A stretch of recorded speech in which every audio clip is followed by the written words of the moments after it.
खालिद बिन वलीद इस्लाम की तारीख के सबसे बड़े जनरल, जिन्होंने इस्लाम को अरब से निकालकर रोमन और पर्शियन एम्पायर जैसी सुपर पावर्स को हराया। लेकिन इस सब के बाद उस वक्त के खलीफा हजरत उमर रज़ियल्लाहु अन्हु ने उन्हें अपनी पोजीशन मतलब आर्मी चीफ के ओहदे से हटा दिया। लेकिन क्यों? इतने बड़े जनरल को हटाने की जरूरत क्या थी? खालिद बिन वलीद अब तक दुनिया के सारे जनरल्स वो वाहिद जनरल है जिन्होंने अपनी पूरी जिंदगी में कोई भी जंग नहीं हारी। सबसे पहले उन्होंने अपनी जिंदगी की पहली जंग ओहद में मुसलमानों को हराया। फिर इस्लाम कबूल करने के बाद जंगे मुता जैसी खतरनाक जंग जीती, जिसमें रसूलुल्लाह सल्लल्लाहु अलैहि वसल्लम ने पहली दफा उन्हें सैफुल्लाह अल्लाह की तलवार का टाइटल दिया। फिर आप सल्लल्लाहु अलैहि वसल्लम के बाद पहले खलीफा हजरत अबू बकर रज़ियल्लाहु अन्हु ने खालिद बिन वलीद को मुसलमानों की पूरी फौज का पहला आर्मी चीफ बनाया, जिसके बाद वो मदीना से फौज लेकर रवाना हुए और बहुत तेजी से पूरे अरब को फतह कर लिया और जंगे यमामा में बहुत बड़ी फतह हासिल की। लेकिन पूरा अरब फतह करने के बाद अबू बकर रज़ियल्लाहु अन्हु ने उन्हें वापस मदीना आने के बजाय पर्शियन एम्पायर की तरफ जाने का हुक्म दिया। पर्शियन एम्पायर पहुंचने के बाद खालिद बिन वलीद ने अगेन बहुत ही तेजी से पर्शियन एम्पायर के ये सारे इलाके फतह कर लिए। लेकिन at the same time Abu Bakr रज़ियल्लाहु अन्हु ने एक दूसरी फौज रोमन एम्पायर की तरफ भी रवाना की। लेकिन ये फौज बहुत बड़ी होने के बावजूद भी उस तरह की कामयाबी हासिल ना कर सकी। इसीलिए रोमन एम्पायर के हालात कंट्रोल करने के लिए हजरत अबू बकर रज़ियल्लाहु अन्हु ने खालिद बिन वलीद की तरफ ऑर्डर्स भेजे कि वो पर्शियन एम्पायर को छोड़कर रोमन एम्पायर की तरफ जाए। फिर जब खालिद बिन वलीद रोमन एम्पायर की तरफ गए तो अगेन वहां हर जंग जीतने लगे और आखिर रोमन एम्पायर की बहुत ही इंपॉर्टेंट सिटी दमास्कस को फतह करके ये सारा इलाका फतह कर लिया। लेकिन अब जब खालिद बिन वलीद रोमन एम्पायर की तरफ चले गए थे तो पर्शियन एम्पायर में मुसलमान दोबारा हारने लगे। तो जब पूरी दुनिया के लोगों ने ये देखा कि जहां खालिद बिन वलीद जाते हैं वहां मुसलमान जीतते हैं और जहां पर वो नहीं होते वहां मुसलमान हार जाते हैं, जिसके बाद खालिद बिन वलीद एक बहुत बड़ी सेलिब्रिटी बन गए। और सिर्फ मुसलमानों में नहीं बल्कि रोमन और पर्शियन एम्पायर में भी खालिद बिन वलीद के फतूहात की कहानियां फैलने लगी। यहाँ तक कि एक दुश्मन जनरल ने खालिद बिन वलीद के पास आकर ये तक कहा कि हमारे इलाके में ये कहानी मशहूर है कि एक दिन आसमान से अल्लाह की तरफ से आपके लिए एक तलवार नाजिल हुई थी, इसीलिए आपको सैफुल्लाह कहा जाता है। इन सारी चीजों के बाद ये बातें नए मुसलमानों की गैदरिंग्स में आम हो चुकी थी कि सिर्फ खालिद ही जंग जीत सकते हैं और उनके अलावा चाहे जो भी हो मुसलमान जंग नहीं जीत सकते। जब हजरत उमर रज़ियल्लाहु अन्हु खलीफा बने उन्हें पता था कि मुसलमानों का खालिद बिन वलीद के बारे में ये माइंडसेट इस्लाम के लिए बहुत ही खतरनाक हो सकता है, क्योंकि अगर लेट्स से खालिद बिन वलीद किसी जंग में शहीद हो जाते तो फिर मुसलमानों की फौज का सारा मोराल टूट जाता।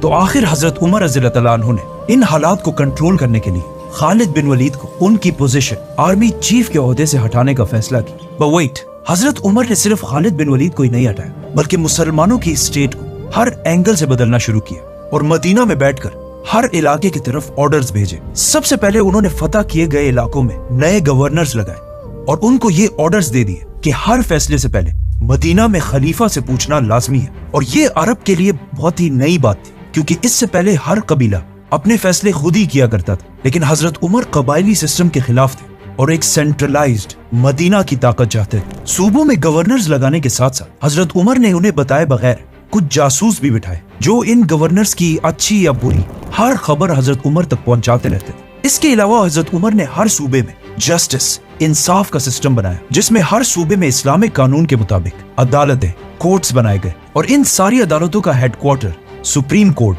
मदीना में बनाया गया, जिसमें बहुत सारे सहाबा जजेस लगाए गए।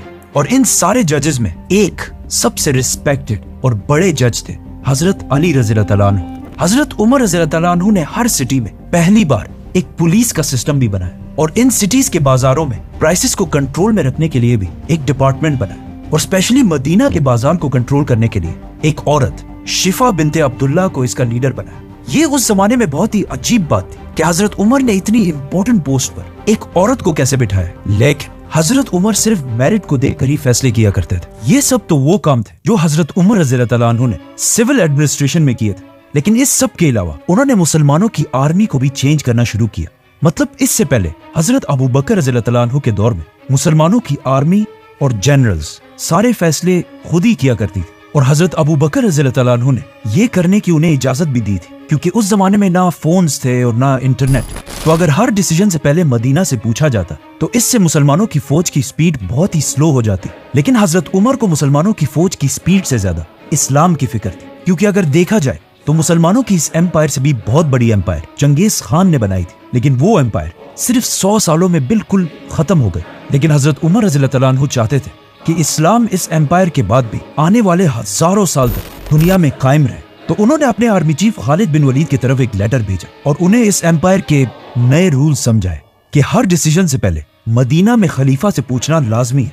इसके अलावा हजरत उमर ने मुसलमानों की फौज के अंदर कुछ स्पाइज जासूस भी बिठाए जो इन जनरल्स को बगैर बताए उनकी हर खबर हजरत उमर तक पहुंचाते रहते थे। खालिद बिन वलीद ने जब हजरत उमर रज़ियल्लाहु अन्हु का लेटर पढ़ा कि हर डिसीजन से पहले मदीना में खलीफा से पूछना पड़ेगा, तो उन्होंने ये हुक्म मानने से इनकार कर दिया। इसलिए नहीं कि वो अपने आप को बहुत बड़ा समझते थे, बल्कि इसलिए क्योंकि ऐसा करने से मुसलमानों की फौज की स्पीड बहुत ही स्लो हो जाती, और स्लो स्पीड के साथ आगे बढ़ना खालिद बिन वलीद का स्टाइल नहीं था। हजरत उमर ने दोबारा खालिद बिन वलीद की तरफ एक दूसरा लेटर भेजा कि तुम सिर्फ इसी शर्त पर मुसलमानों के आर्मी चीफ रहोगे अगर इन ऑर्डर्स को मान लो। लेकिन अगेन खालिद बिन वलीद ने ऐसा करने से इनकार कर दिया और कहा कि जब पहले खलीफा अबू बकर मुझसे नहीं पूछते थे तो आप मुझसे क्यों पूछ रहे हैं। नाउ इब्ने हाजर अल अस्कलानी की किताब और कुछ बाकी किताबों में एक बहुत ही इंटरेस्टिंग वाकया लिखा है कि एक दिन खालिद बिन वलीद एक महफिल में बैठे हुए थे जहां एक शायर ने कुछ बहुत ही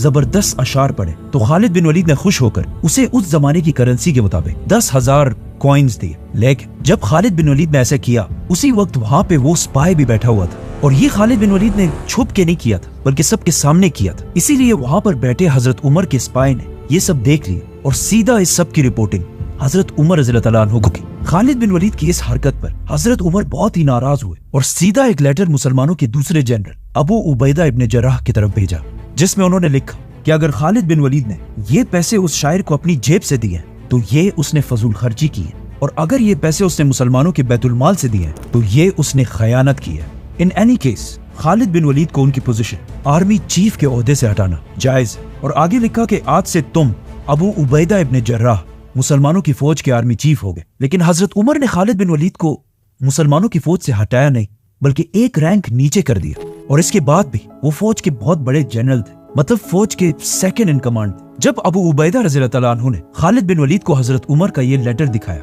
तो चाहिए तो ये था कि खालिद बिन वलीद को बहुत ही सख्त गुस्सा आता कि उनकी सारी मेहनत, मतलब पहले अरब फतह करना, उसके बाद पर्शियन एम्पायर फतह करना और फिर रोमन एम्पायर फतह करने के बाद उनको ये सिला दिया जा रहा है। लेकिन ये लेटर पढ़ने के बाद खालिद बिन वलीद ने अबू उबैदा से कहा समिअना व अताअना, हमने सुना और हमने इताअत की। और बगैर किसी गुस्से या नाराजगी दिखाने के उन्होंने अबू उबैदा से कहा कि आज से मैं आपका यानी आर्मी चीफ अबू उबैदा इब्ने जर्राह का राइट हैंड बनकर रहूंगा। इसे आज हम बहुत ही एक नॉर्मल बात समझते हैं क्योंकि वो सहाबी थे, ऑफ कोर्स उन्होंने ऐसा ही करना था। लेकिन अगर हम दुनिया के सारे बड़े जनरल्स की हिस्ट्री उठाकर देखें तो ऐसा तारीख में कभी भी नहीं हुआ। हिस्ट्री में जब भी किसी लीडर ने अपने इतने ताकतवर जनरल को हटाने की कोशिश की है तो उस जनरल ने हमेशा बगावत की है या बगावत करने की कोशिश की है। फॉर एग्जाम्पल, इससे पहले पर्शियन बादशाह खुसरो ने जब अपने जनरल को हटाया तो रुस्तम ने उसी के खिलाफ ही बगावत कर दी,